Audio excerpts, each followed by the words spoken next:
Thanks for joining us on another For Investors, By Investors South Bay podcast. As always, we are proud to be your all-education real estate investment resource without any kind of sales pitch. If you would like to attend one of our meetings in person, we meet the second Wednesday of the month at The Point in El Segundo. You can RSVP at forinvestorsbyinvestors.com/South Bay.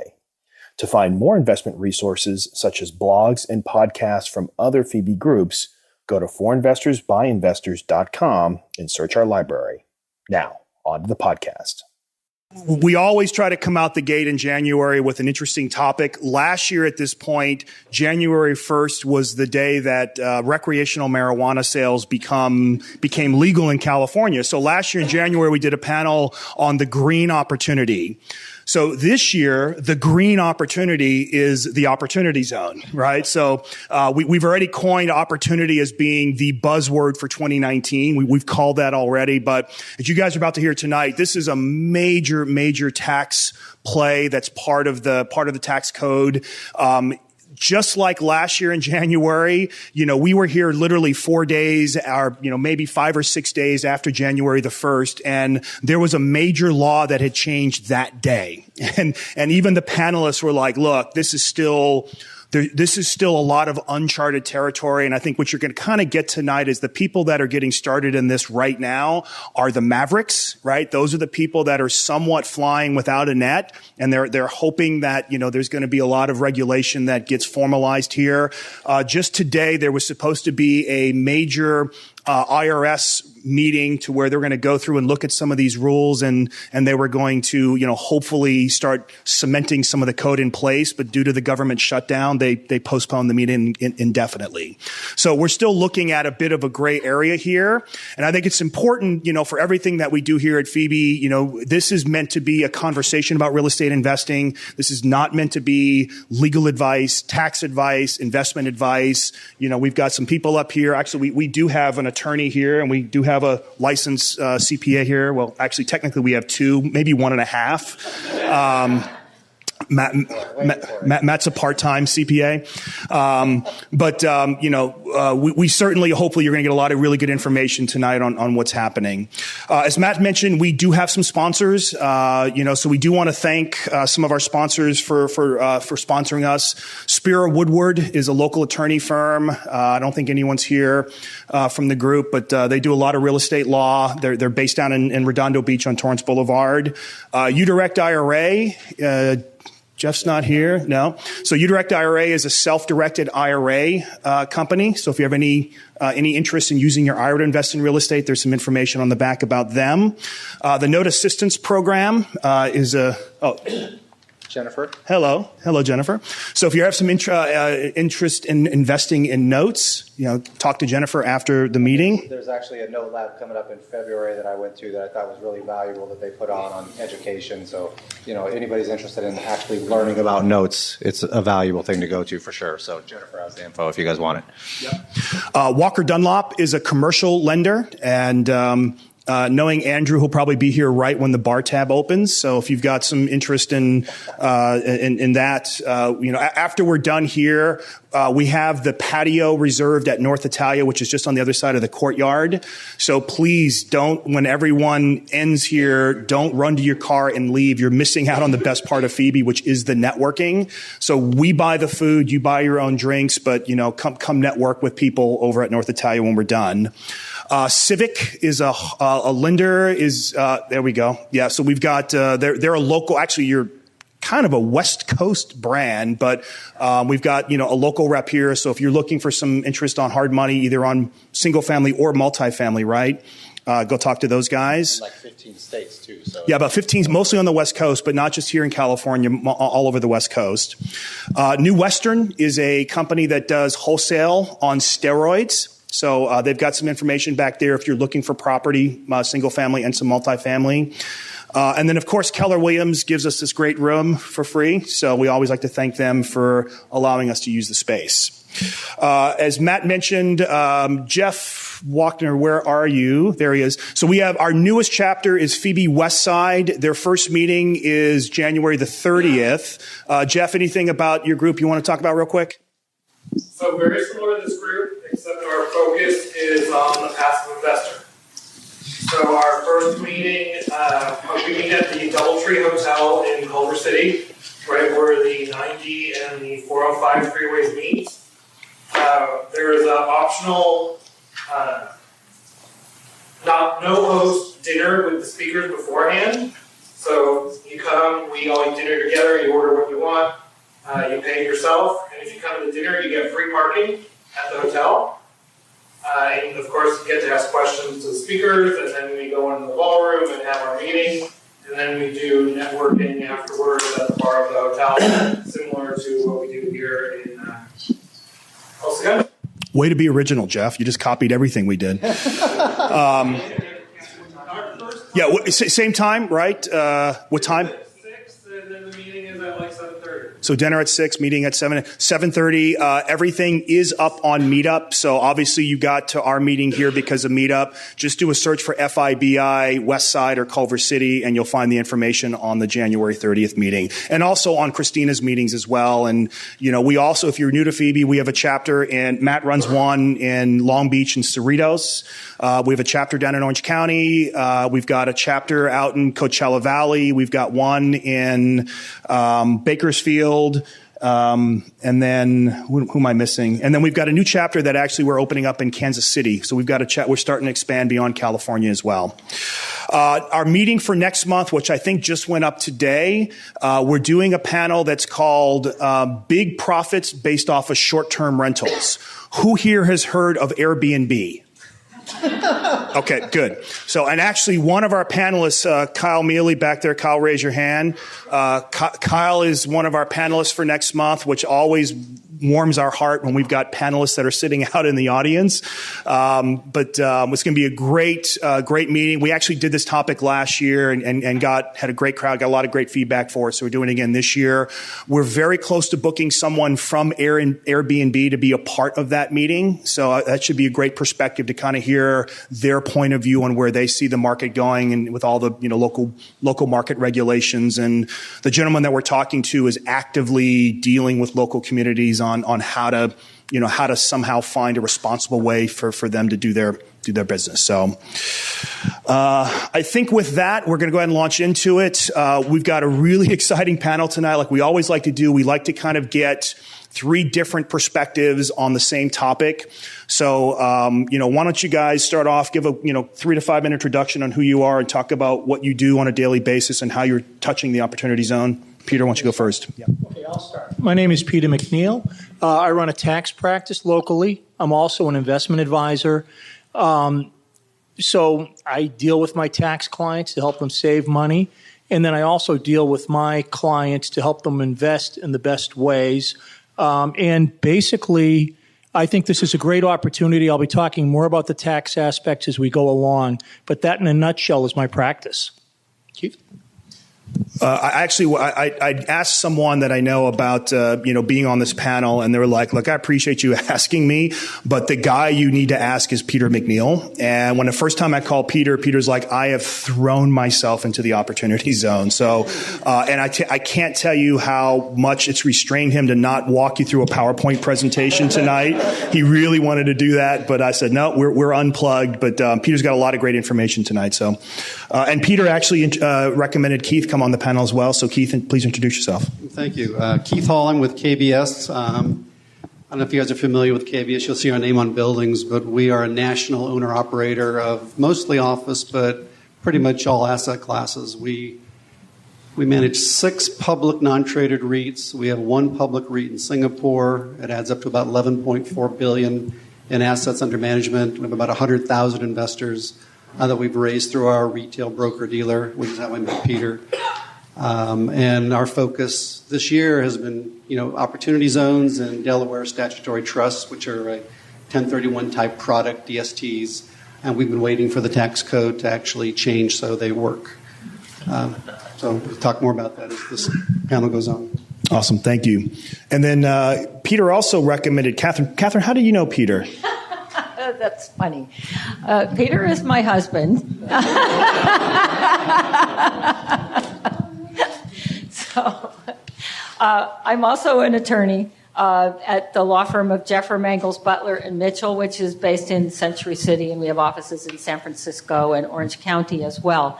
I am a securities attorney. So, and for 40 years, I've been representing people who are raising money for, a lot of it is raising money for real estate development. So opportunity zone, for me, that's a new capital market. That's why I'm interested in opportunity zones.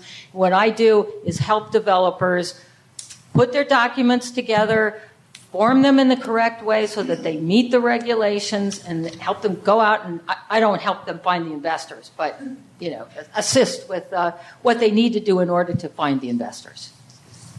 Thank you very much. I'm looking forward to this panel. It's going to be great. So I have so many investors that are like, I need to find out about this. What's going on with Opportunity Zone? So it's going to be pretty exciting. I'm Matthew Owens, and I am a fully licensed CPA, Dave, and I'm better at golf than Dave too, by the way. So with my handicap, but I premised it with the handicap. Don't worry. So handicap is the right word. Yeah. Anyways, so you could tell that we give each other hell all the time. It's awesome. So I'm a full-time investor. I flipped over 700 houses. We flip about 5 a month. Right now, I own a management company and a brokerage out in Tennessee. I also lend out a lot of capital in different markets around the country for different flippers.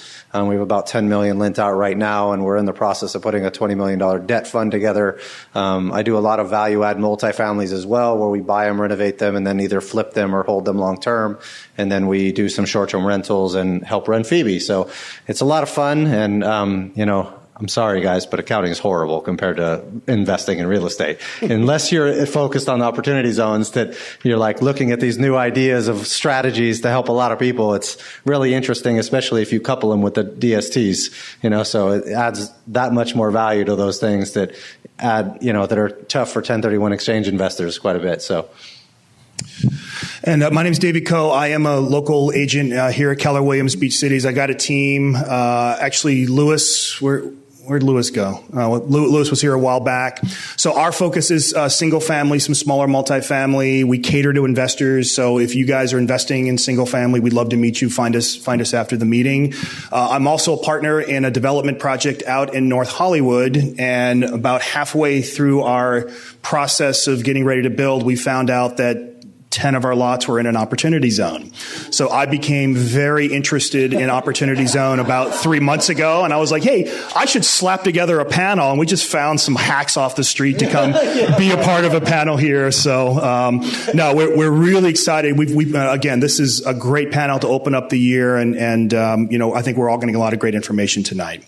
So, first question, and Peter, I'm going to kind of let you get started on it. Just talk about high level, what is an opportunity zone and how they came about? Okay. An opportunity zone, part of the IRS code, and they set a group of rules about what the income is, the economic profile of an area that would qualify.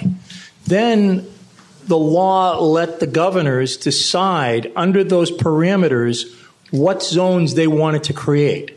So in California, the governor decided on the zones that are in California. The governor of Tennessee decided on the zones in Tennessee, for example, all the way through.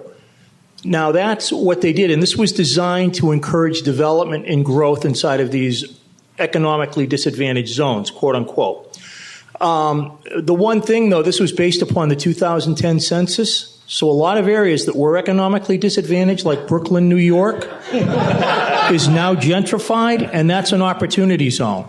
Okay? So there's some areas to invest that we already know they're great economically. We don't have to take some of the risk. So will this do what it intended to or not? We don't know. Now, in order to take advantage, you have to buy the property, and then you have to improve it as well.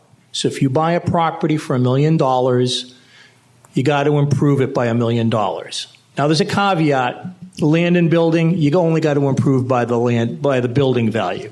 So if it's 700,000 building, 300 land, 700. So significant improvement. Okay? So that's important. So that's what it was designed. Now, how do we get the investors?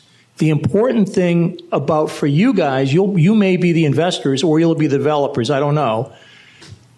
If you have a capital gain, I will defer your entire capital gain that you put into your fund, dollar for dollar. So if you just had a $100,000 gain, you put it in an opportunity zone, there's no tax on that $100,000 until the year 2026.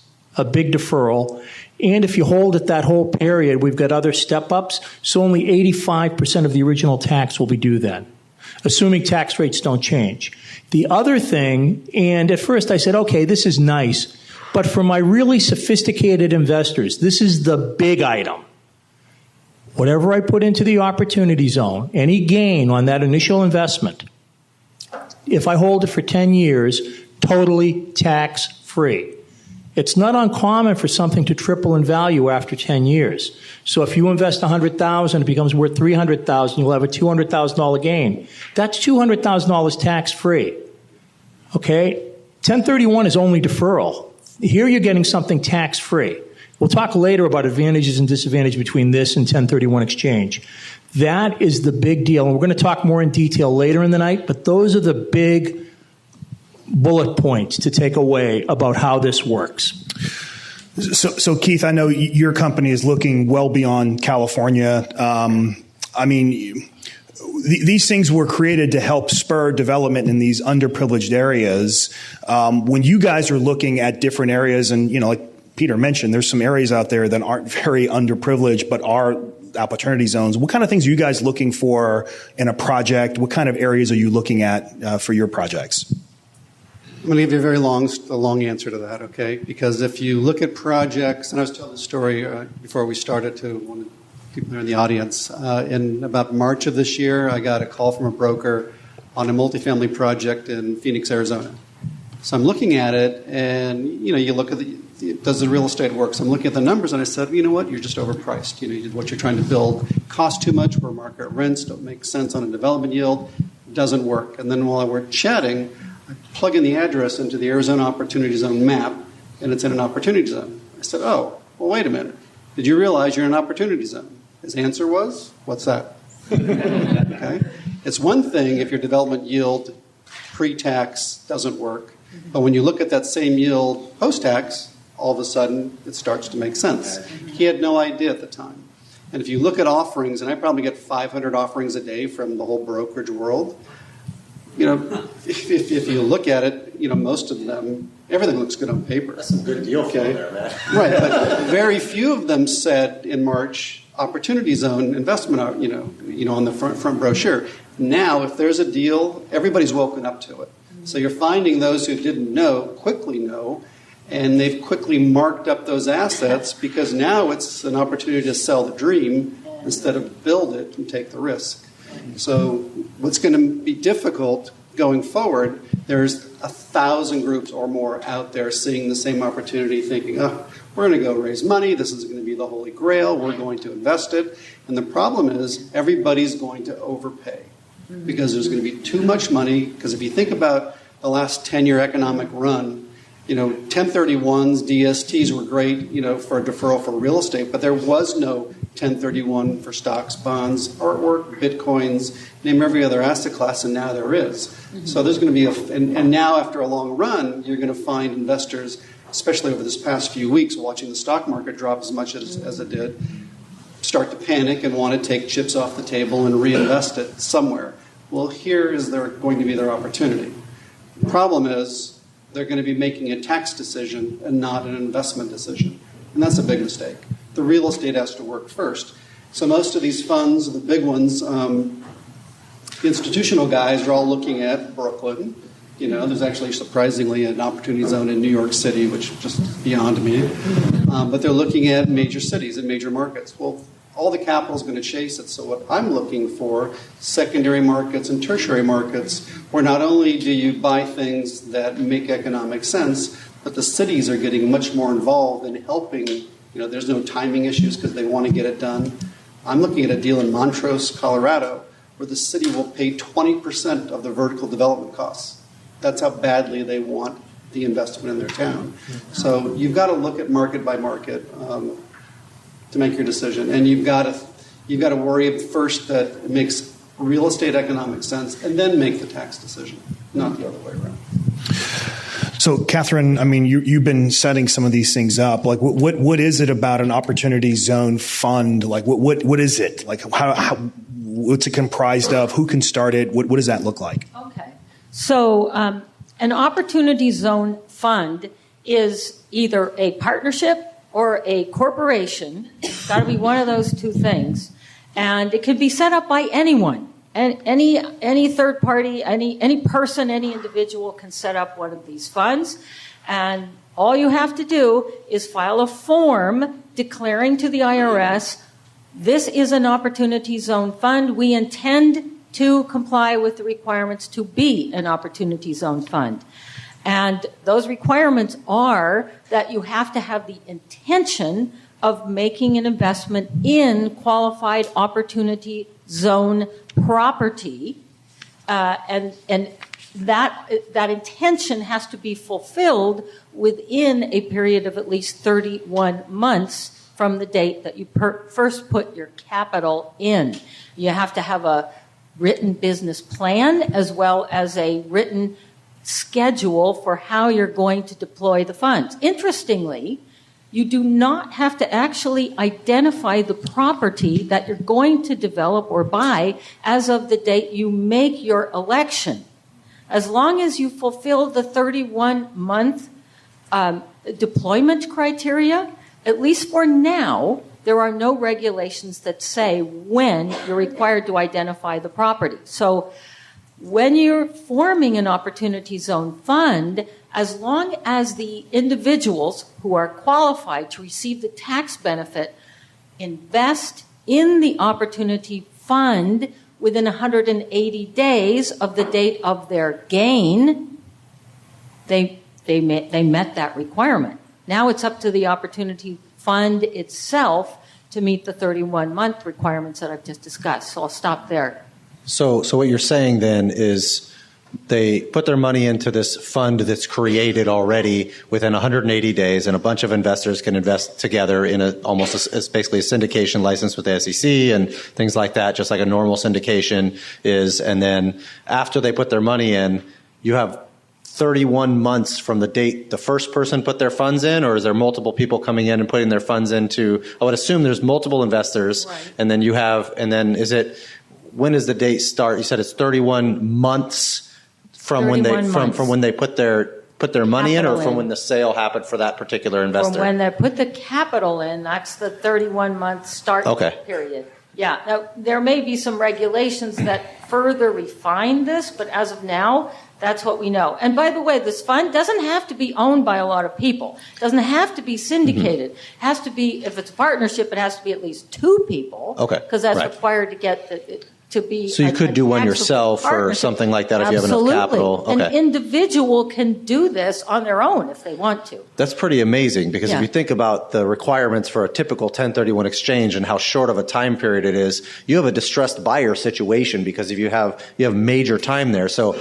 pretty much I don't see a reason why pretty much most 1031 exchange investors would be wanting to put their money in, and if, like you're saying, in the stocks and bonds aspect and other investment asset aspects that haven't been able to ever do a 1031, that's huge. But they can see it being a big issue from the return on investment standpoint, like you're saying, because most of them aren't going to pencil. People are buying these things for tax benefits, like you're saying, and not having that pencil right at the top of the market, and we may not have major gains on some of those unless you really do hold it for 10 years or longer if we're in the down cycle and you got to wait for it to come back. But what do you guys think about the timing of the market on that type of thing when you're dealing with these opportunity zones and I would think, like you said, it has to pencil from an equity standpoint for the timing of the market first. I can see a lot of people getting harmed if they don't do this right, and you get a lot of people looking for stupid money coming in, right? Does that make sense? What do you think, Keith? What are you seeing?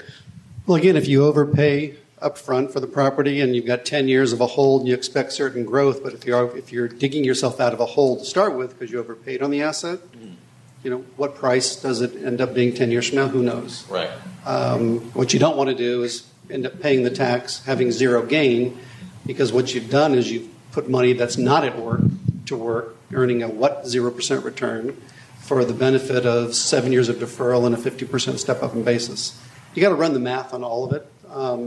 and there's going to be different answers. But to go back to the statement or the question that you had asked about timing, these are some of the things that we're waiting for those who are like ourselves who are trying to come out with a fund for multiple investors that you raise over time. Right. The timing of different investors, that's what hasn't been worked out in the current drafting of the code. Okay. That's what we're all waiting for. I got you. So single asset deals work, small cropped, fundraising works. Mm-hmm. But if you want to raise a major fund, and what you want to do when you do this stuff is you want diversification. You want to have as many assets as you can, so bigger is always better.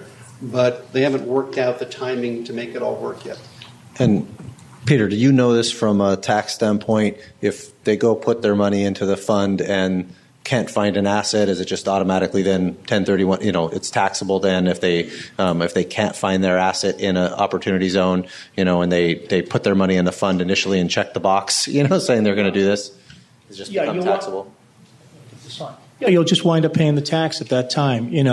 What you don't want to do is put it in like your own LLC and then you never develop it. Then we're worried about it. They're going to go back and hit you with, this tax should have been paid in the 2019 tax year, and now it's 2022 and you failed. Are they going to go back to 2019 and assess penalties and everything like that? We don't have regs on that. I think they will have regs that say penalties will be hit if you don't do this. What I think now, if you're going with a promoted fund, then there's going to be penalties for not making it that the fund will pay, and that will just be an expense against the fund, I'm thinking. Unless they totally fail and they go out of business, they'll just pay the penalty for not putting everything in, and it's going to be 5% of the assets raised. Divide by 12, that amount every month. Okay. And how does it work from a semantic standpoint when you're dealing with, you close escrow on your property? Is the same thing as a 1031 where can it go to an intermediary first before it goes to the fund, just like a normal 1031 exchange? No, there's no intermediary. That's what's great about this. You just have to get it invested within that 180-day period into a fund. Then you get the deferral, okay? You can even do multiple funds. So what I'm looking at, by the way, one of the things we didn't say, 180 days, it's 180 days if it's inside of a partnership, like maybe you guys had your assets inside a partnership. A lot of you might have family limited partnerships. 180 days from the end of the tax year of the partnership, not the date the gain happened, okay?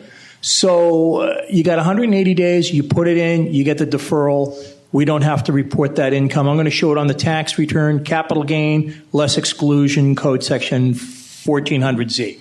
And we're done, and that's how you get the exclusion. And then we wait, and we hope it performs well. Interesting. So what does that tell you? You should do all this stuff January 1st, and it gives you 180 or a year and a half to get it put to work. That's very interesting. And we have questions here in the audience. Did I see a hand? No. Anybody have questions? Yeah, please. One specifically. Three specifically. I'm sorry, Keith. What did you just say? Do it on January 1st? You have a year and a half? Well, he said it's 6 months after the tax year. Right. So the tax year ends December 31st. Okay. So if you did something January 1st, you have the whole year plus 6 months.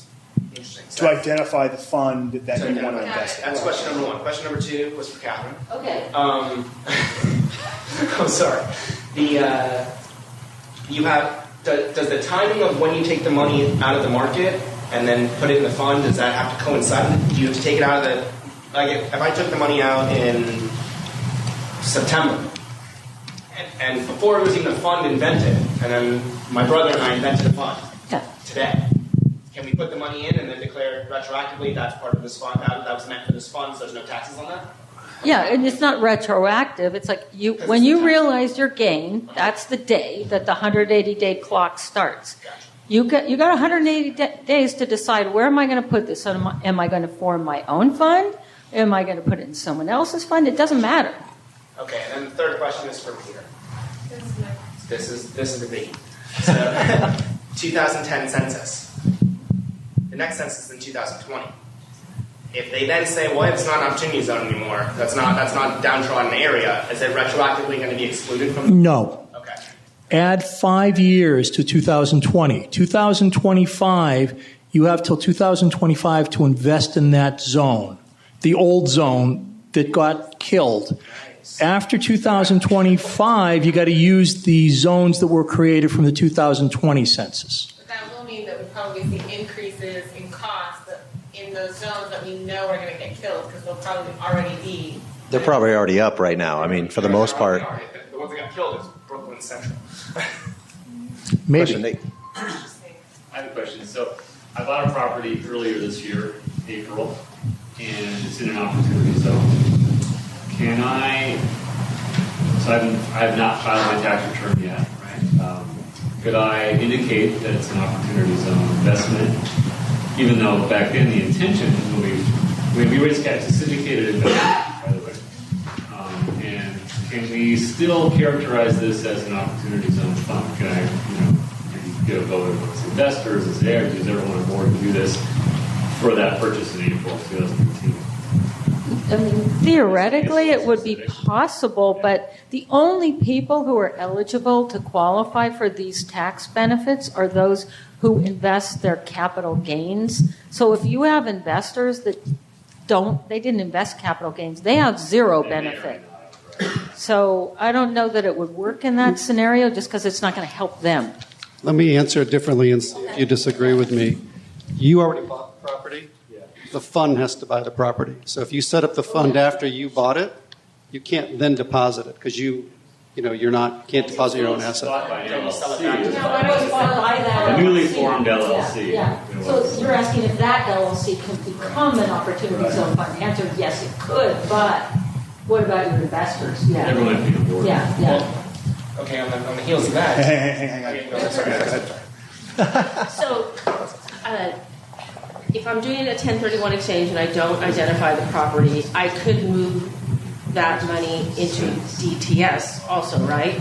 So instead of moving directly into a fund where it's just sitting there until I identify another opportunity, could I move it into DTS, make some money in the DST, and then make money in the process until I identify and then move it to a fund?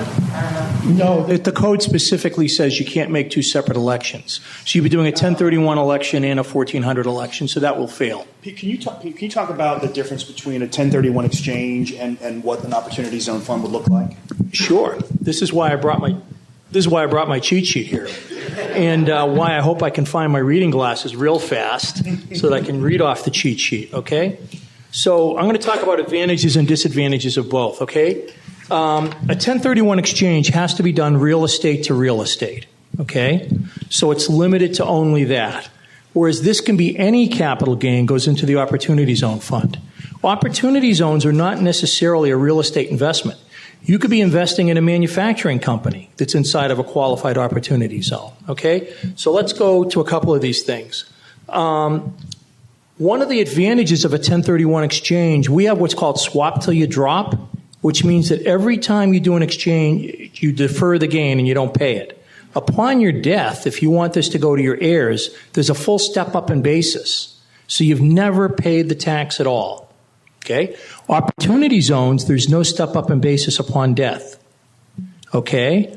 However, your heirs that are going to get this opportunity zone fund will step into your shoes, and the clock that was set by you maybe 3 or 4 years before your death still keeps on ticking for that 10 years. So you can get everything tax-free on the investment. An exchange can be a direct purchase of real estate anywhere in the country, whereas for opportunity zone, it can only be an investment in the opportunity zone. Because the investments must be improved, okay? A DST, normally when you do this, you're going to want to get income right away. So you have a property where you may be getting 3% on your money if it's here in the South Bay, or only 2% if it's right by the beach, or 1% if it's by the beach. Well, if I put in a DST, I'm probably going to get 5% cash flow. It might take a month or two to have all the funds settled, but in 2 months, you're going to be getting your cash flow. Now, if I invest in an opportunity zone, it's a development deal. It's probably going to take 2 to 3 years of building. We're going to have to stabilize cash flow, so it probably won't be till the end of the 3rd year or the beginning of the 4th year before you start getting cash flow from it. So that's a disadvantage to the opportunity zone. However, because of the improvement, it's going to be on higher capital, so your distribution will likely be a lot higher once it finally starts. Okay, advantages of the opportunity zone. Again, anything. Sell your business, sell part of your stock portfolio. You can do it. You sell your personal residence. You can't do a 1031 exchange for personal residence. Okay? We've got a lot of people where maybe they bought their house for $500,000. They're going to get $500,000 tax-free. And we're going to have, but the property's worth $5 million because it's by the beach. That's $4 million. I can't defer that gain. Now, I can do some fancy dancing where I can convert it to a rental and stuff like that. But if I don't want to do that fancy dancing of converting to a rental and doing another 1031 and eventually doing a conversion 4 years later, I can do an opportunity zone. And that's often very good. The other thing is I only have to invest the gain if I'm doing an opportunity zone. Sorry if I'm going a little long, guys.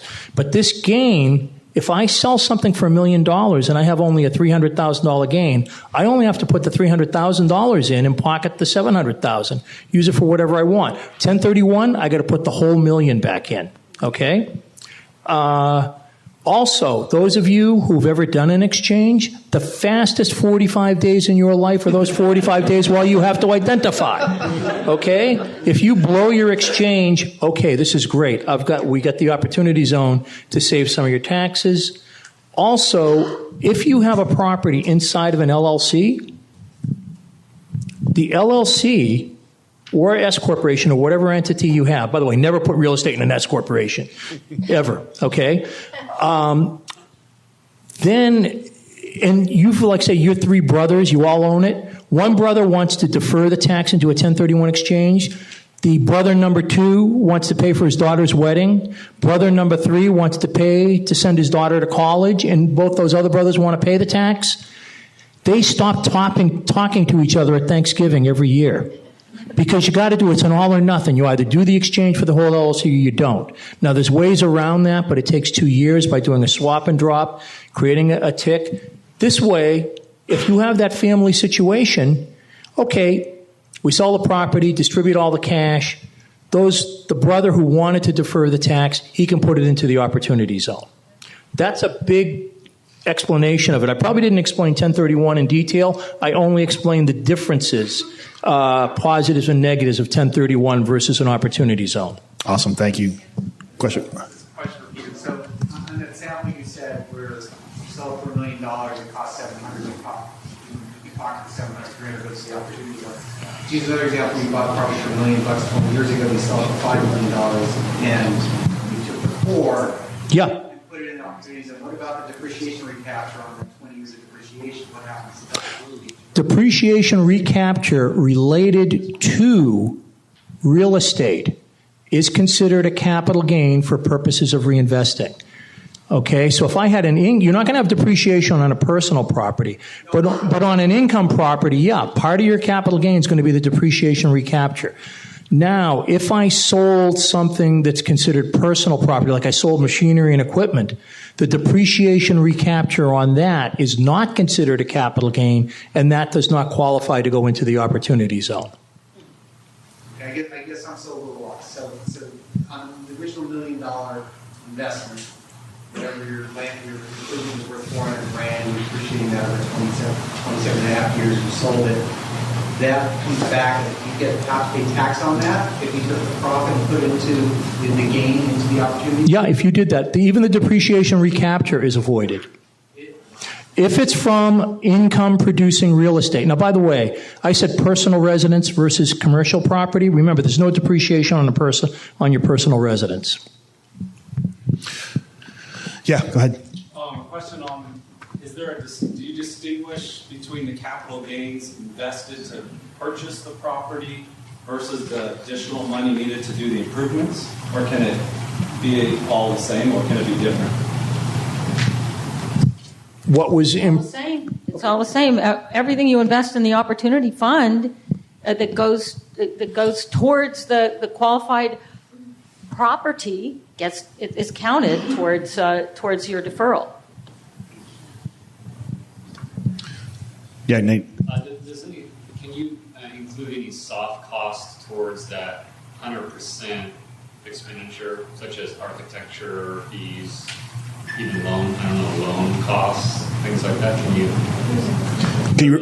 The question is as part of your improvement of the property, can you include the soft cost on that? I believe the answer is yes, correct? Definitely, yes. We haven't even talked about the 90% of the property has to be qualified or any of that. We're getting ready to talk about that. Okay. Yeah, go ahead, Joe. I just want to make sure that I understood this correctly originally. So you have 31 months. The fund has 31 months to deploy the capital. However, if it's not deployed on an annual basis, you do pay a small penalty. Is that right? 5% annual. 5% on the shortfall to come up to that 90% of assets that qualify. So here's a question, and Keith, you may know this. I know you guys are looking at this project. So let's say I identified the property. Does the property have to be, like, what if you have to go through the process of entitlement, right? Maybe I find the land, and maybe a big project like the one you're looking at in Colorado, it may take a couple of years to go through entitlement. How does that 31 months impact that? What if it takes you 36 months to get the property entitled? That's the development risk I mentioned earlier. Depending on which city you're in, some cities are very difficult to operate in. They take time. Other cities are very proactive, which is why the primary markets where they're in demand, which might be LA, it could take you more than the time you have to invest. So when you find a project, what you're seeing actually trading are those who have gone through the process, at least to a certain point, and they don't have 30 months left to go. But if you don't, that's the risk you take. Again, that Montrose property that I'm looking at, not only is it all done and ready, they've already started building and the city's behind it. So again, you get different benefits to go into secondary, tertiary markets. What if I buy a property and it takes me 18 months and now I'm in the construction phase? What if I'm not done with the construction phase by month 31? Is the fact that I'm at least improving it, will that qualify? I think the issue is you have to invest the capital. So put the equity in first. Right. That's a key distinction because you can put loans into opportunity zone property. And it's counted towards the capital appreciation. But the 31-month piece only applies to the equity portion. So you can, like you just said, you can wait to use the loan portion. Yeah, I'll give you a couple structural, features that we're putting into our fund. One, we're going to pay cash, so there isn't the issue about timing and we'll pay cash for everything. You spend the money, you take the loan out second. And then when you leverage it, because in year 7, you've still got to pay your stepped-up basis tax obligation, you under-lever it, so by the time you have to pay it, you then refinance it, put a normal loan on it, take loan proceeds to pay your tax obligation. So you never have to worry about saving and how are you going to meet that obligation in a future year. Do the lenders look at that and saying, hey, they're going to have this obligation at all down the line that they're going to have to pay if it's a big 85% of that tax? I would think that they might. I mean, maybe they haven't been privy to that yet, I wouldn't think, but they're not seeing that. The lender doesn't care about that. He's got a low LTV going into it. Okay. His collateral's the property. He likes the lower LTV. So the ideal situation from an operational standpoint, if you're looking for these opportunities, is to go through and find them, bring them through the entitlement process and get them ready for these funds to come in and pounce, so that you can take advantage of that. And then down the line, I would assume, obviously, they're all value-add projects. So, you're looking at this and refinancing later. Is there any limitation on refinancing early and getting the cash out early in that case? Or is there a problem with doing that? Because if you go put the equity in, then you improve it to the point where now you have a good lender and they take out even a portion of your extra capital to pay back investors and, increase the return or something like that. I mean, I don't know, where's that line drawn as far as being able to refinance? You're a real estate owner, right? If your property goes up this much, you're going to take out a little bit of extra equity. If it goes up like this, you're going to refinance it. You might get all your basis back, and in a loan distribution, that's not taxable. And since you guys are looking at these from a long-term standpoint, and saying I'll never have to pay a gain on the asset that you're purchasing, are you guys then basically going through and with some of the new tax laws trying to write off every expense possible in year one to front load the depreciation aspect or the write-off of those things because you'll never pay tax on it later? Or does that decrease your basis, or how does that work? Basically, while you're developing, you're not taking any expenses. You're just increasing the basis of the property. So then you're increasing what you can take depreciation on, right? Right. So the problem with this structure is if we don't borrow money, Once we stabilize and you start having your first income, you're going to have a lot of expenses in the first 3 years. You're going to have losses being spun off because you're going to get the depreciation. The LLC will calculate the depreciation for you. You're going to have a K1 with a $100,000 loss, but you're going to have no basis. So you're not going to be able to write off that loss. It'll be carried over as what's called an at-risk loss limitation.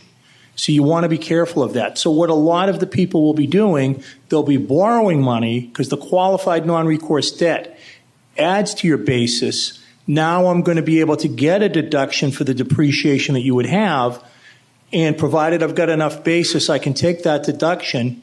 But be warned, you're a passive investor. So if you don't have other passive income, your losses could fall into that trap. Now, these losses you'll eventually get when you do have income that recaptures. But, some of these rapid where we're going to have this quick deduction, that's not going to happen, okay?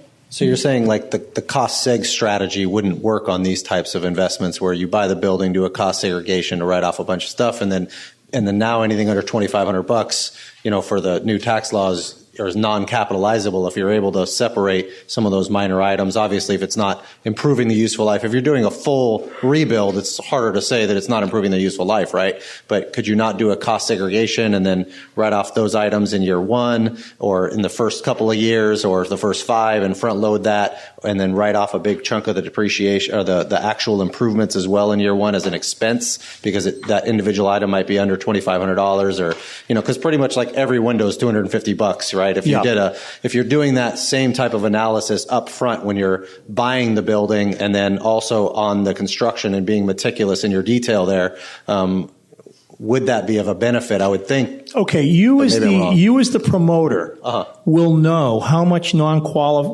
qualified non-recourse debt you have. Mm-hmm. If you know you've got enough to have given your investors a tax basis high enough to take advantage for that, then it would make sense. Otherwise, it won't. That's going to be at the promoter level. You should be trying to make that decision for your investors. I don't know. Do you do anything like that? Will you do that analysis, Keith? I wouldn't know. We have an accounting department.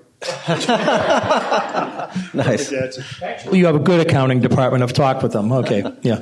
I have a question because you mentioned that the $100,000 loss that you have in your Schedule K, I think. K1, yeah. You wouldn't be able to write that off against anything because of the way it's structured.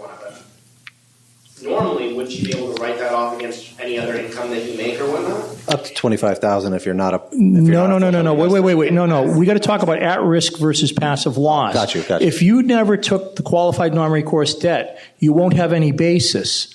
So if there's no basis, you can never take a loss in excess of basis. It becomes suspended, and you save it off to the side. And then when we eventually have income, we can offset that income against that loss that was not allowed.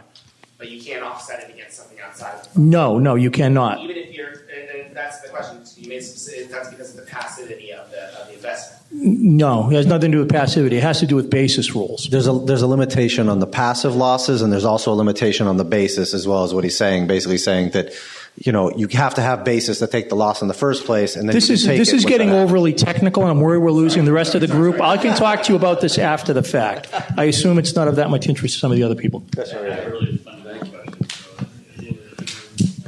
Tom, how does an investor, such as us, how do we actually indicate on our tax return, I have taken the capital gain and placed it in an opportunity zone fund? Just a simple thing, but I bet you half the CPAs are not going to know this year, especially how to do it. The CPAs who have attended my seminars all know the answer to that question.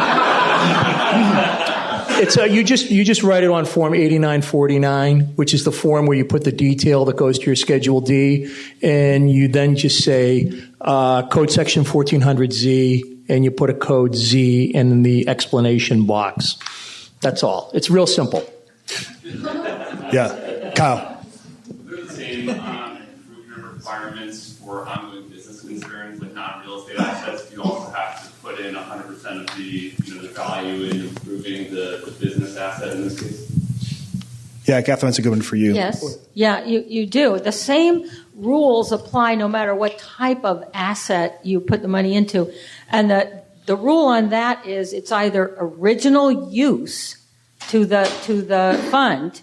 So you have to buy a business brand new, and you're starting up that business, or you have to do substantial improvement. So if it's a manufacturing plant, you have to improve the value of the manufacturing plant itself, equal to 100% of the value of the original building or the original tangible assets, not the property. Can that improvement include hiring employees? No, we're talking about tangible here. Yeah, not employees. Okay. So would it just have to appraise for that amount? If for some reason I don't have to pay full price for labor or for materials, do I have to actually, if I have a building worth $100,000, do I have to show, okay, I paid $100,000 in improvements, or does it just have to now appraise for $200,000? Appraisal. Yeah. In fact, is anybody here an appraiser in this room? There's all sorts of rooms for fraud for crooked appraisers under this law. Yes. Exactly. Not that I would ever to qualify the room before you made that comment. Keith, I mean, obviously, just from we've talked a lot about an opportunity, creating the funds, what they can do. How do you find investors for these? So, I mean, you guys are starting a fund. Like, what's the process for, like, how do you find people that are interested in investing in this? And maybe the other way, if you are an investor that has a gain, how do you find a fund to invest in? I'll ask everybody in the audience, raise your hands if you have gains in your stock portfolio that you're afraid of losing and would like to find a place. Probably all of you, whether you're raising your hands or not. Finding people won't be the problem. For ourselves, our company answer is we have a broker-dealer, we have a retail network, we have 100,000 investment advisors that have, there are 100, 200 clients. So you put the product out there and they all have a need. So this is mostly through stock? Yeah. Mostly through stocks. Now, what will be ideal is to go to the venture capital firms up in Silicon Valley who have all these new tech millionaire, billionaires and whatnot, who are highly concentrated in one, all their assets in one, stock that need or now have the opportunity to diversify. So you'll go to the VCs. We have a partner in New York called Related Companies that we do our DST business with, and Related is doing an Opportunity Zone fund, and they've gone to Sequoia Capital. Why? Because Sequoia Capital is one of the big VC firms in Silicon Valley, and who knows how many hundreds of billionaires they know. So quick access, you can raise a lot of money very quickly. We're going to do that, and we're also going to use our retail network. But as far as where do you find these funds, they're going to be popping up like weeds. Everybody, I don't know how many I've seen. Are they, because I know, Catherine, you have to register and you have to declare it. Is that public information? Is that going to be searchable somehow? Well, the form that you file to make the election with the IRS, that's an IRS form. So, no, you could fly under the radar, and you don't have to register an opportunity fund. You can do a private fund just like you do any other private LLC. They're all self-certified. You don't have to go to anybody. Anybody can do it and self-certify it. So it's going to be up to the fund to be vocal, saying that we're looking for investors. If it's more of a mom and pop, someone who's not going to be tapping a large broker-dealer network. Let's talk about the 90%, right? Because, and Catherine, I'm going to give this one to you, because there is a certain requirement for how much you have to invest in Opportunity Zone, but not everything. So explain what that looks like. Okay, this gets a little bit complicated. So it starts out with the following: an opportunity fund has to have at least 90% of its assets in qualified opportunity property. That property consists of either stock or partnership interests or what they call business property, which is basically tangible property. Okay, so you're an opportunity fund. Let's say if you invest in another partnership, that partnership has to be engaged in a qualified opportunity business. That means that the business has to have at least 70% of its assets, they use the term substantially all, of its assets in qualified business property. But so it's 70%. So you're a fund, your fund has to invest 90% in property, including partnership interests or corporate stock, which can invest 70% of its assets in qualified property, okay? So, say that again. Yeah, I know. It's that's what I mean. It's complicated. Did you bring the PowerPoint? Right here.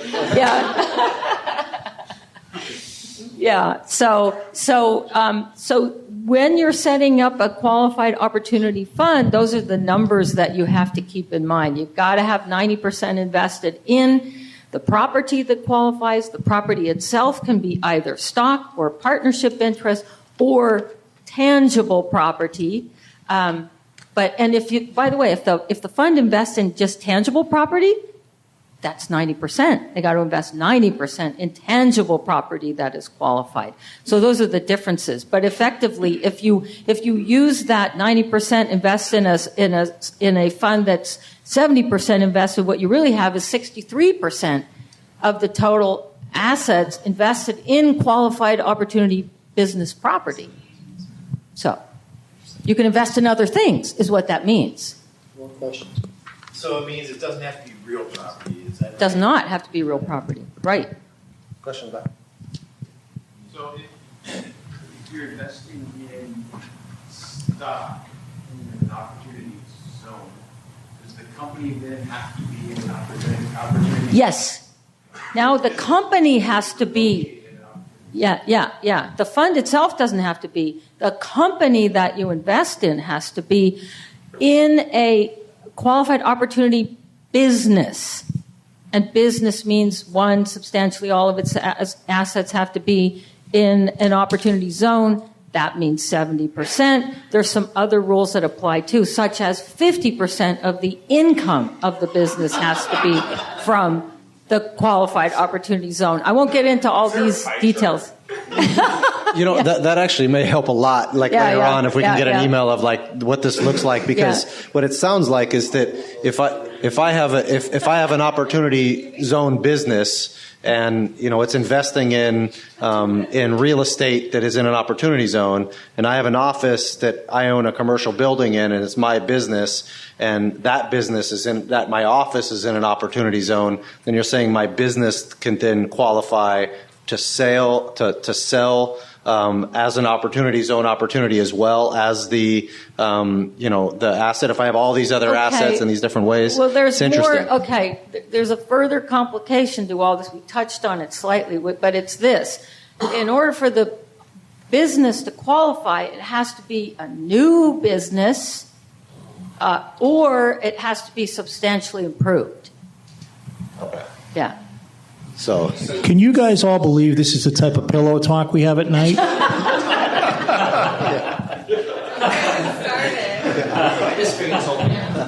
Well, so then the Opportunity Zone Fund, it sounds like you can invest in different Stock or partnerships or business property. Oh, but for the fund, that all sounds business related or commercial related. What about just Opportunity Zone residential properties? Is that something that I could do with the fund?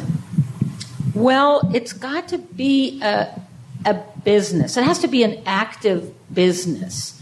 And we think that you can build multifamily, and we think that you can operate multifamily. That's a business. We think that you can build homes and then sell homes. We think you can do that. Okay. But yeah, if you get too much into residential, question mark there. Is that an active trader business? Well, if you rent them. Rent them, yeah. If you're renting them, active trader business for sure. Yeah. So then it wouldn't matter if it's 1 to 4 units or 5+. Right. Okay. Can I make a quick comment? Kathy's talking about the type of structures that Keith is going to have to use. He's doing a big fund. Those of you who are like small developers here, you'll probably create one LLC to develop a property, and that's all you're going to have. That's going to be your tangible asset. So this 70% rule won't apply to you. It'll just mean that your assets inside the fund have to be, 90% of the assets have to be qualified opportunity zone assets. So that could be a building and land. Now, when you buy a building for, say, $1 million, and it's 300,000 land, 700,000 building, okay, you've got $1 million. It's not qualified because you haven't done any improvements. Now I have to do improvements, but I only have to do it on the building. So if I do 700,000 of improvements on the building, now that building that I originally bought that was not a qualified asset becomes qualified, plus the improvement. So the building is now worth $1.4 million, and it's qualified. Because you improved that building that was on the land, that land also becomes a qualified asset. So the $1 million you originally put in plus the 700,000, now you have 1,700,000 of qualified assets. Everything in there is a qualified asset. The only thing that might not be is cash. Now, if your cash has been designated as working capital, that it's going to be used for future improvements, that cash is also considered a qualified asset. Where we're going to have trouble going forward under this 90% test, you've got, let's say, you've done great. Not only with only 1.7 million, you've grown this thing to be worth $10 million. How marvelous. Okay. You've got $1 million in cash, which you're building in reserves because you want to make distributions. If you don't make those distributions in time, okay, all of a sudden you might fail the 90% test because you've built up too much cash, because more than 10% of your value is cash that's not designated for improvement, but it's designated for distribution if you don't distribute it in time. Yeah, you do a 10%, you do a big construction project, and you got to make sure you have those kind of reserves aside anyway, so. Just along that line that you were just saying, so 90% test, so is it like every point along the year you can't dip below 90%, or is it sort of like an average across the entire year? It's like you said, you might have accumulated a lot of cash, and you distributed it, so the percentage is actually going to be fluctuating. The rules are you have to do this testing every 6 months. Now, it doesn't say this, but because they say that the calculation is going to be done monthly on the penalty, the only way I know to do that is then after you fail the test once, then you got to go back and do it monthly. Okay, so every month you're going to do it until you pass. Now, let's talk about the crooked appraisers out there. Okay? Let's say that you fail this test because of what you put in. It's not the cost basis. It's the appraised value. Let's say you put it in so the building is worth $10 million, but it appraises at $11 million. Get an appraiser to say it's worth $11 million, and you maybe pass the test. Okay? So in that case, the question that Nate asked earlier about the soft cost, that doesn't necessarily matter as long as it appraises. Yeah. Yeah. Okay. And I don't see anything wrong with what you were saying on this with regard to, can you buy a piece of land and and build a full multifamily on the thing to do that whole? I mean, I think that would be a gigantic opportunity. Is really that, because you're looking at long-term holds on these and trying to find something that's just completely nothing and tear it down and rebuild. Yeah. Can I make one comment that I'm real nervous about? A lot of you are probably thinking, okay, I want to create an opportunity zone. I want to buy a piece of property, and I'm going to get this thing done in 31 months. If you are buying an unentitled property, a building or a raw land that has not been entitled, I predict a 99.93% chance of failure of getting this thing developed within the 31 months. Because it's going to take you 2 to 3 years just to get the entitlements. If you're going to do this, buy something that's entitled already. Or if you have it in the opportunity zone, get it ready, entitle it. You can then sell it to an LLC. If you keep an interest, make sure your interest is under 20%. Okay, I just want to make that warning to you guys, because I think a lot of you are going to be thinking about doing it. Don't buy unentitled projects. You'll probably fail. Okay? So, Peter, I know you. Can you talk about where do you find these opportunity zones? Like as an investor, if you want to start researching this, where do you go and figure out where these zones are? Well, there's a map that I had a link to, but it's way too hard for me to type out. I'll probably, anybody that wants, you give me your card, I'll send you an email with a link to the map, and then all you do is you just drill down. You say, it's going to show the whole country, and then you just start zooming in until you get to California or Portland or wherever you want, wherever your sister lives, you want to say, oh, yeah, you told me you're so successful. Look, you live in an opportunity zone, that's the way you could find them. Now, finding an opportunity zone investment, probably the easiest way for those of you who are not real estate developers that can develop your own, you're going to have to go to a professionally managed fund, probably something like Keith is going to have. And if you want to do that, and I'm not allowed to say they're supposed to come to me for that, right? Because I'm not supposed to endorse my own business. But I've been researching a lot of the funds that you can invest in that would do it. I say that he's probably the expert on this, so person to go to. So, Keith, what are other communities that have opportunity zone areas? What are they doing to promote the fact that they have these opportunity zones to encourage funds coming in? I know what they're doing in Colorado is one thing. What other types of things are communities doing to promote that?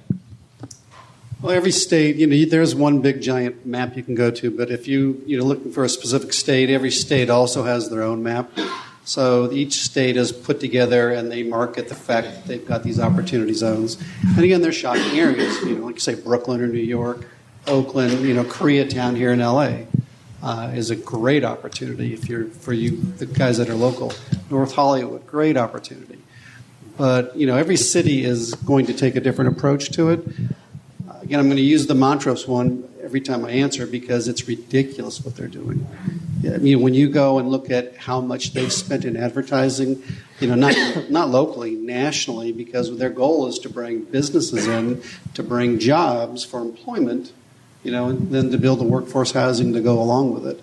So the smaller the smaller the city or the county, the more they have to spend, the more they market. The bigger ones don't have to do it because the market does it for itself. And if you look at the brokers have all jumped on the bandwagon, and they're making it a part of all of their, they're offering memorandums. It says it on the front cover now, Opportunity Zone Investment. So it's out there, it's self-marketing. So, Catherine, from a fund syndicator perspective, what type of obligations will be on the syndicator or the operator for someone who's managing an opportunity zone fund versus just a typical PPM? What other responsibilities are they going to have? Well, so part of the issue with an opportunity fund that's different from any other real estate syndication is that you have to have investments that are going to be around for at least 10 years. As Peter said, in order for you to qualify for the tax-free capital gain on your investment in the opportunity fund, you have to hold it for at least 10 years. And we don't know yet what the restrictions are going to be on the distributions during that 10-year period.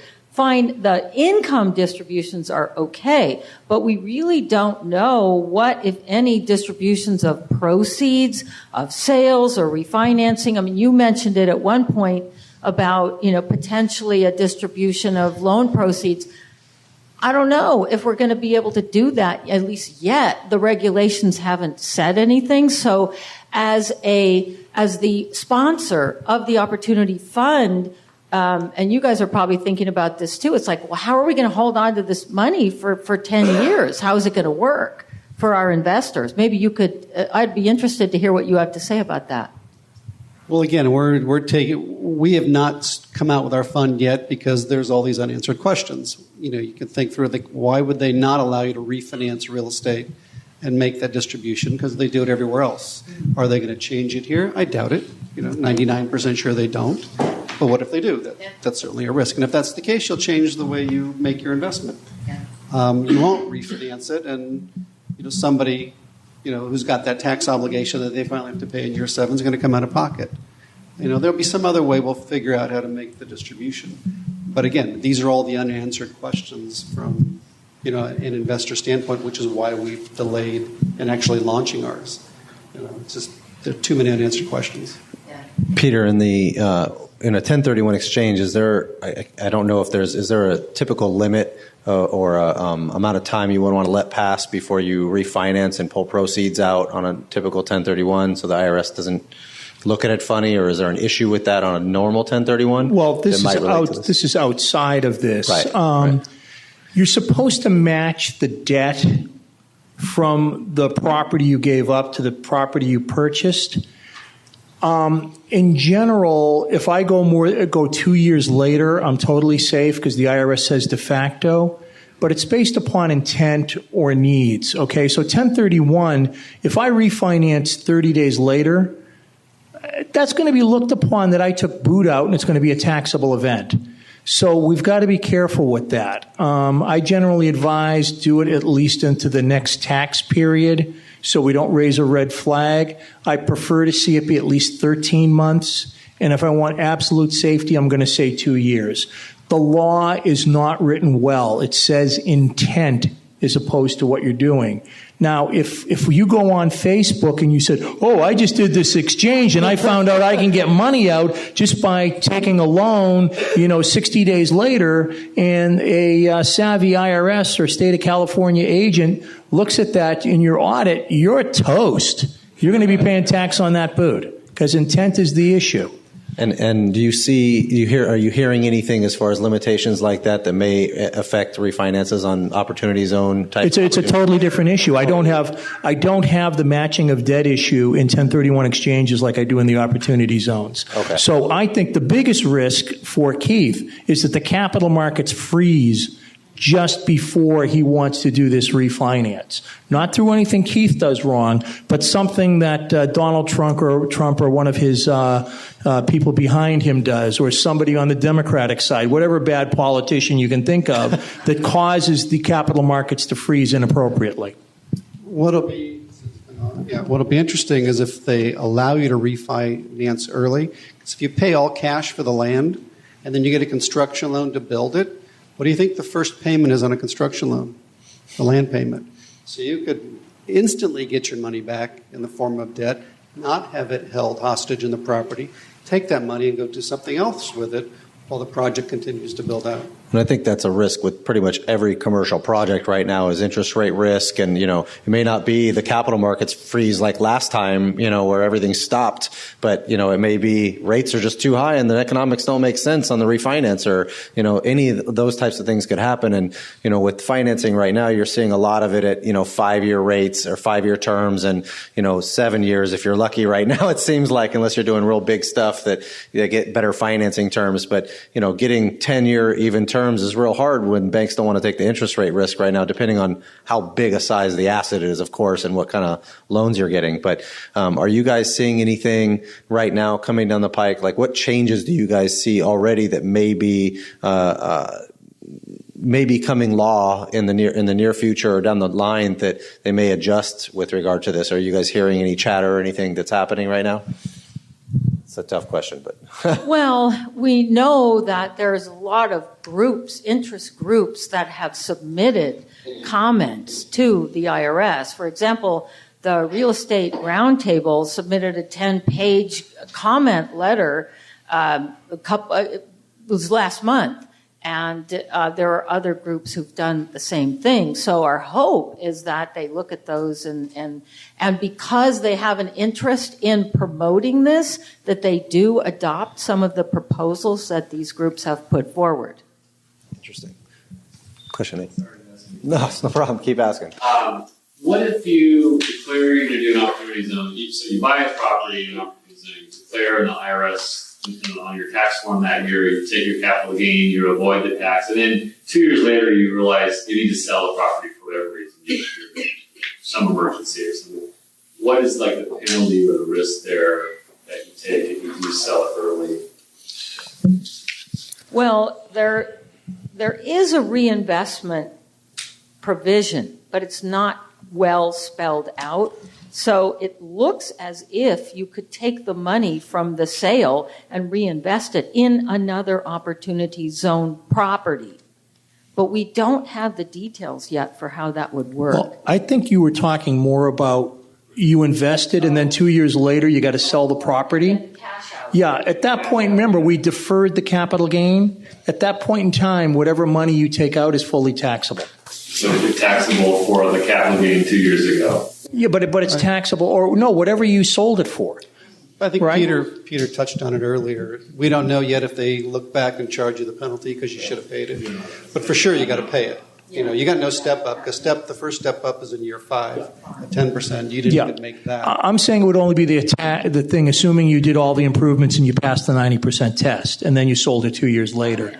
Then it's whatever the gain would be. By the way, even if it's, you know, your basis becomes zero. So say you put in $1 million, and then you sell it for $800,000. Well, you pick up $800,000 of income, but previously got $1 million deferral.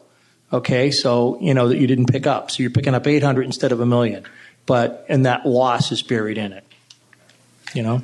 What if you don't improve it? So it's like there's two cases. Then you've got risk if you don't improve it and you do it. Now you've got to recapture that income. I'll have to amend the return, and I'll have to do it with all sorts of penalties. Amend the return from 2 years ago. Yeah. That's what I'm anticipating. We might have more guidance, but right now, without guidance, that's what I would do. Who here is looking in California for opportunity zones specifically? Okay, and out of state? Okay, just to kind of understand what's happening, because I would think, you know, like you mentioned, I think the Midwest markets are probably much more viable for this, especially from the cash flow standpoint of these things. You know, you're going to get a much bigger bang for your buck on improving the value of the property here, but maybe not at the top of the market, and you might have a correction here, and if it doesn't pencil on the cash flow side, you got a big problem, of course. So, you know, you mentioned earlier that you're seeing some cities being very lenient, obviously marketing this stuff and trying to get out there. Would you recommend the first thing you do is, you know, when you find an opportunity is go see what the city will give you on these things, whether it's tax breaks? I've heard about, you know, really, really low interest or no interest loans on properties and things like that from certain cities that want to have redevelopment happen in a certain area a lot of times. Have you seen anything like that or seen any type of city officials coming out trying to give breaks for this?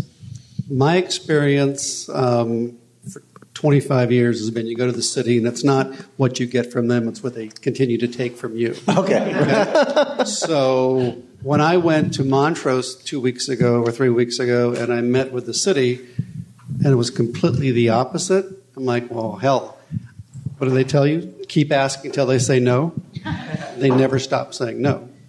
So there's a range of, you know, you're going to get zero to you're going to get more than you could ever imagine. So now, yes, any secondary or tertiary market, even a primary market, you don't know what the city's going to give you.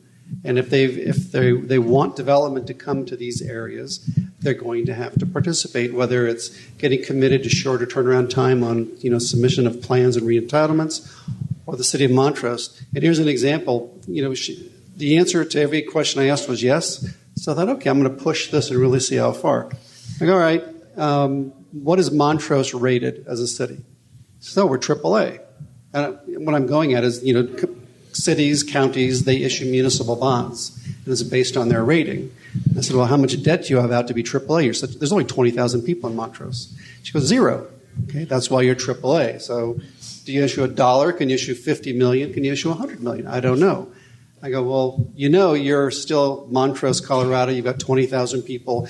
This is 700,000 square feet of entitlements that you have approved.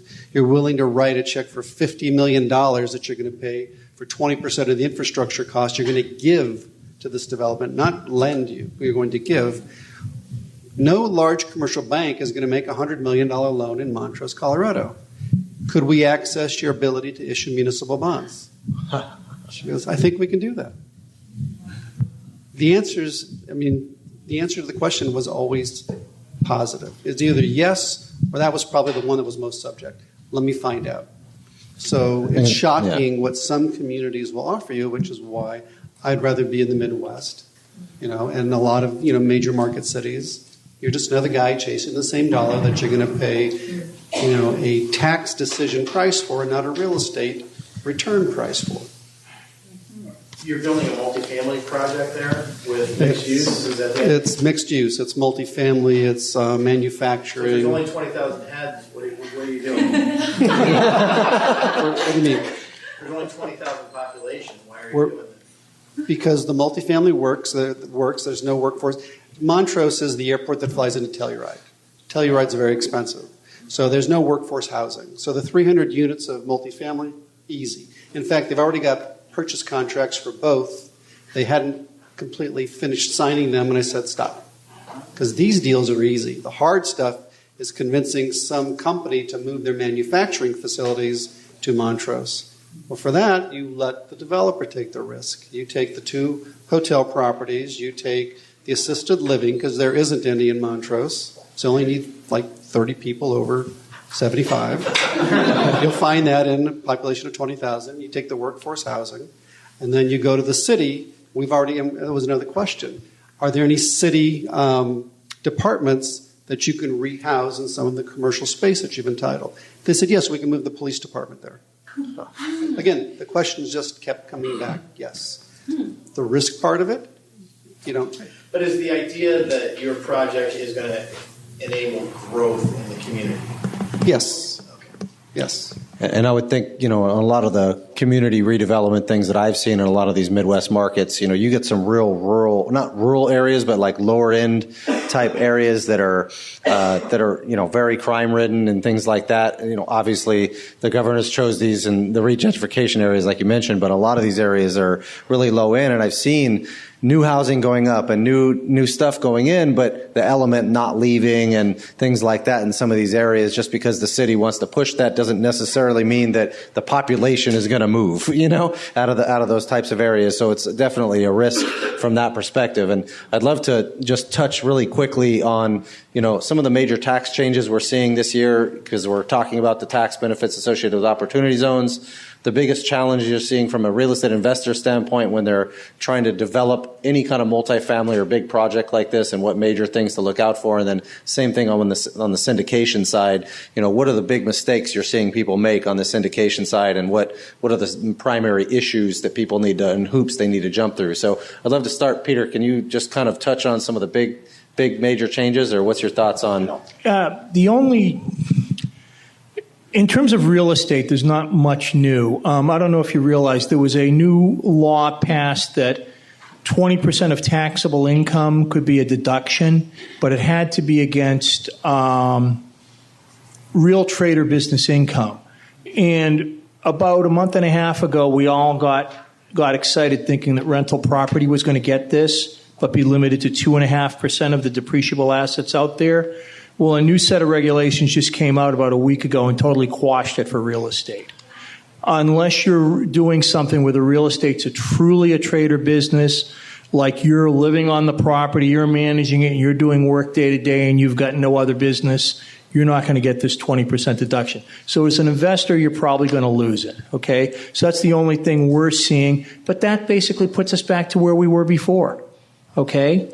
Rental income has all the advantages and disadvantages it had before, other than the fact our tax rates went down a little bit.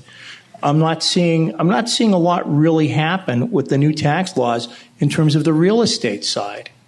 Well, the one thing I might add on that, it's not that anybody's done anything wrong. It's that this 20% deduction, you do get it if you invest in a REIT. Yes. And so I represent several commercial lenders who are all converting to REITs so that their investors can take advantage of this 20% deduction on their income.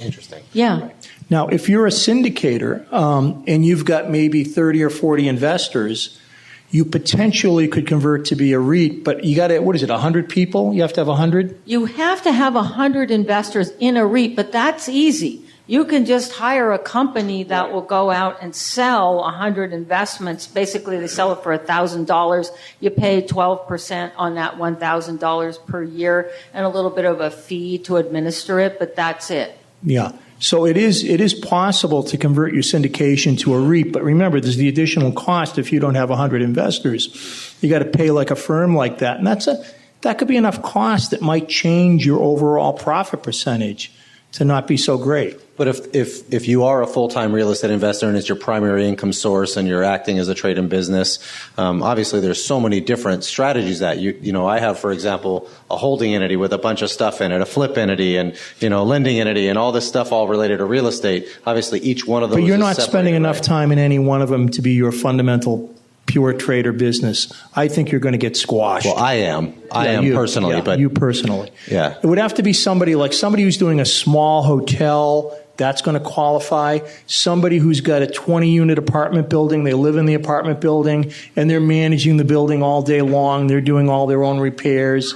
That would be it. They could do it. And by the way, these regulations, they're still cemented in silly putty. Okay? So, but just know what we thought was a good deal has kind of gone away. Interesting. Okay. Any other questions? Anybody in the audience? Okay, cool. What do you think of the biggest mistakes you're seeing in a lot of operations and a lot of the different people that are investing in real estate right now? Maybe from a passive investment side and then also from an active investor side that you see are the biggest risks at this time of the market to investing. I know this is a very loaded question and you're like, great, there's like 1,000 things people could make mistakes on. But what are you seeing right now that is, I guess maybe it's the biggest risk to you, and then what issues passive investors are having and what they should look out for when they're investing in passive opportunities like you present? So this isn't an opportunity zone question. This is just real estate. Correct. This is real estate in general because it relates, obviously, as we were talking about. It's more important on the asset than the opportunity zone in the first place, right? So. You know what? And again, you're right. There's 1,000 answers because every market in the country is different. I compare the U.S. to a thermostat on the wall. What's the temperature? The U.S. isn't all the same temperature in every city. So different cities have recovered at different paces. Asset classes within those cities have recovered at different paces. Some are fully priced. Others haven't even begun to grow. You look at where jobs are being created, and there's a sequence of assets as to when they start to move based on the number of jobs that are being created. So there's an infinite number of answers to that question. So it's where are the opportunities? And we're looking, and it's all really job growth related to, the millennials and the tech. So market analysis first then basically is the first thing you're looking at. Absolutely. Most people are lemmings. They follow the crowds, which means you're a day late, a dollar short. So what you want to look at is where, what did they used to say about Wayne Gretzky? Why was he such a great, hockey player? He didn't skate to the puck. He skated to where the puck was going, right? So where is the market going and what drives it? It all starts with job creation. So we like markets like Salt Lake City, as an example. Nashville, Tennessee. Other people are thinking New York. Well, New York's pretty pricey. San Francisco's pretty pricey. There's opportunities in the Bay Area, but they're in Oakland because they're opportunity zones now. They're in Oakland because, there's price and value to cross the bridge because rents are 50% of that. But if you want just a general safe market, find some of these secondary markets that are attracting the young millennial worker because it's a live, work, play kind of environment.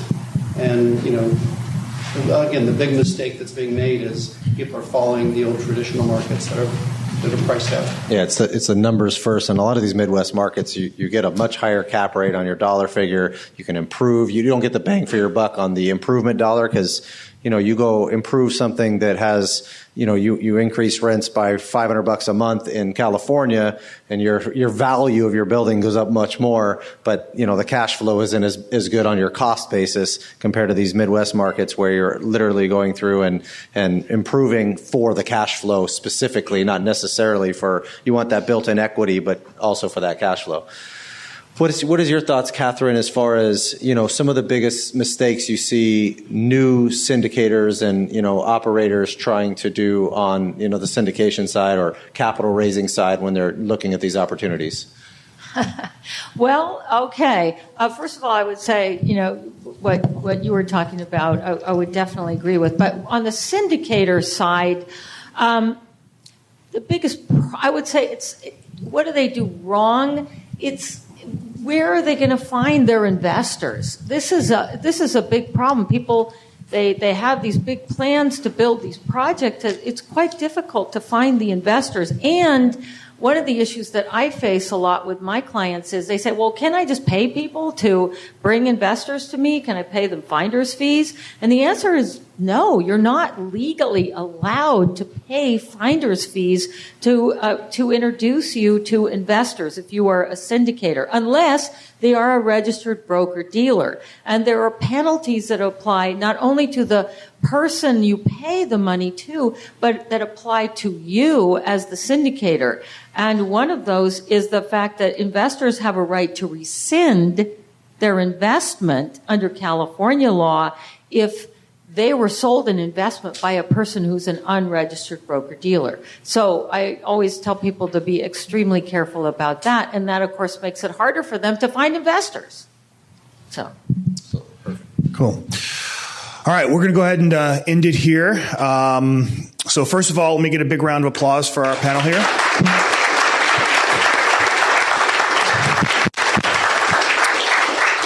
So a few things, as we mentioned, as soon as we're done here, we do have the patio over at North Italia rented out. So when you leave, if you go behind this wall, there's a hallway and there's a door and then there's a second door. If you go through that door, there's a stairwell that will kind of take you around the back, so you don't have to walk all the way to the front of the building and then back to North Italia. Yeah. Can I just say something? I wanted to thank both of you for inviting us.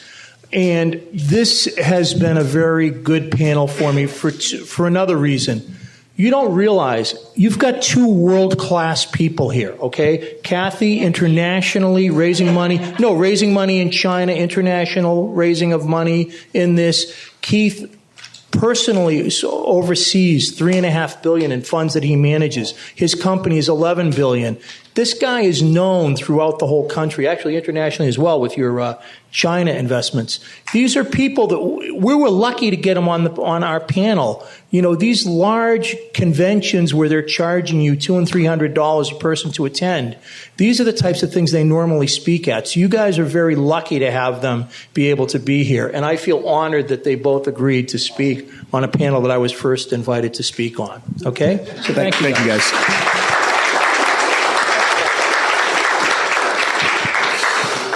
Cool. So next month, look on Meetup. We'll have a panel on short-term rental investing. And what I will do is I'll get the link that Peter talked about, and maybe we can even get his PowerPoint presentation, and we'll send it out to everyone over on Meetup so you can get his slides. And if you have any questions, you know, you're going to have their contact information. Contact them. Thanks so much. We'll see you next month. Great.